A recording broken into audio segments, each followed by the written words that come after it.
Hello, Sacred Heart Preschool teachers. This video recording is for the teachers who did the book study No More Letter of the Week. That probably looks familiar.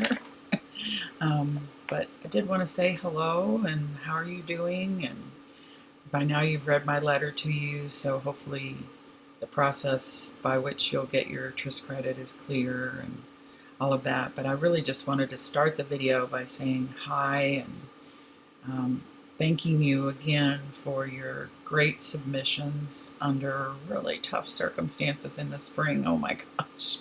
And here we are now. By now you may be with children already, my goodness. And so I'm going to try to make this video short, but hopefully with enough information in it that you feel you can proceed with completing this training. We would have done this in person over a 2-hour training period, so I'm trying to make this as simple and clear as possible for you, so that we minimize any kind of Zoom 2-hour trainings we need to do, because I know those are hard. I've participated in some myself, and yeah, so I know we're all kind of zoomed out. So hopefully this will be helpful to you. So again, I'm looking at this document, section 3, the part 1 is on your first page, and basically I'm asking you to go back through the book in pages 32 to 72, 40 pages. Not asking you to read the whole thing again, but just kind of skim through, and on this first page you'll make a list of some of the ones you notice that you're already doing, which is great. And really you don't need to make a complete list or a long list, just maybe 5 or 6 of the ones that you feel you do regularly and feel very confident about doing. Maybe that's a simple way to look at how to make the list. And then the second part of the list is to look carefully at maybe 3 that you notice that you've never tried before or have not done as often and would like to become more confident, and kind of commit to those 3 as ones you'll look at. And then in your part 2, you'll do this in your teams. So come together as a team and share those pieces that you filled out on the first page. Just tell each other, you know, these are the things I feel like we already do and we're confident about, and these are the 3 that I picked that I don't feel we do as often and I'm not as confident about. And then together as a team, you will choose one of those to actually do in the classroom and plan out. And you can see on the document, I'm having you fill in the activity description, materials, and if you're outside now, you'll be doing everything outside, so that's fine. However things are working out for you guys, of course, is fine.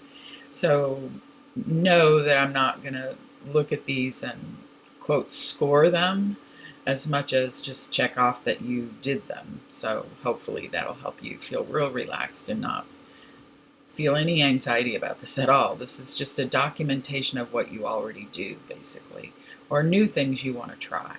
So that's all this is. I don't want anybody to feel like they have to fill this in and it has to be perfect or like a test or an exam or something that you would be graded on.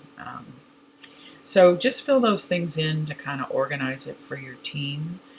And also know that when you're filling this out as a team, it's perfectly fine for your whole team to have the exact same thing documented here when you turn it in.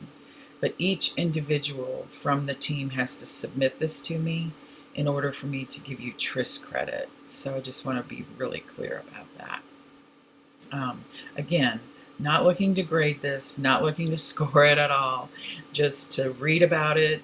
I'm interested in what you're doing. I love seeing what you guys do, and I love to see what you come up with. And just make sure each team member submits their own document So basically, once you finish doing the activity, planning it, doing it, and you kind of come together and reflect a little bit about it, you really just have to do some photo documentation and video documentation, which you already do.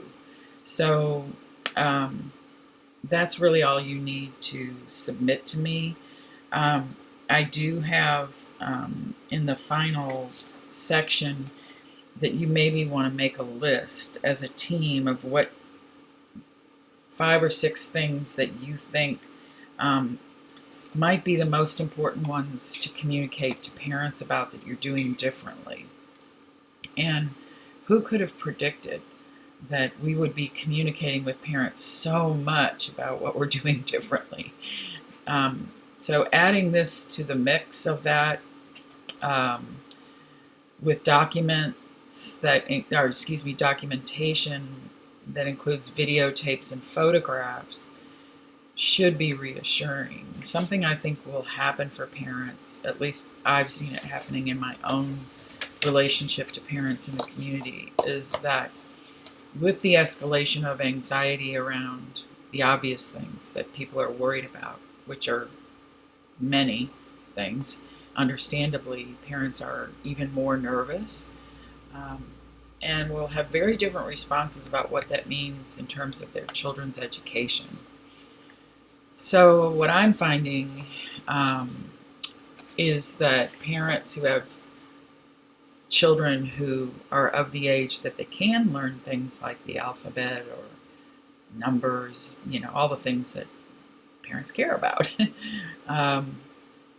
Some of them are more nervous about it than ever because they're afraid with students out of the school that they're never going to learn it. When will they learn it? That sort of thing, and that their kids are missing out on great chunks of what would have been their normal educational process. And then the other response is, well, they just say, well, it'll happen when it happens. We're doing the best we can. I'm not going to worry about it. I've got more important things than that to worry about right now.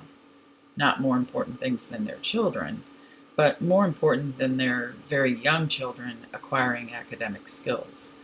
So it's kind of an interesting time for us to be doing this, I guess, is what I'm saying. And I think the best thing that we could do is to document and share, as you already do so well.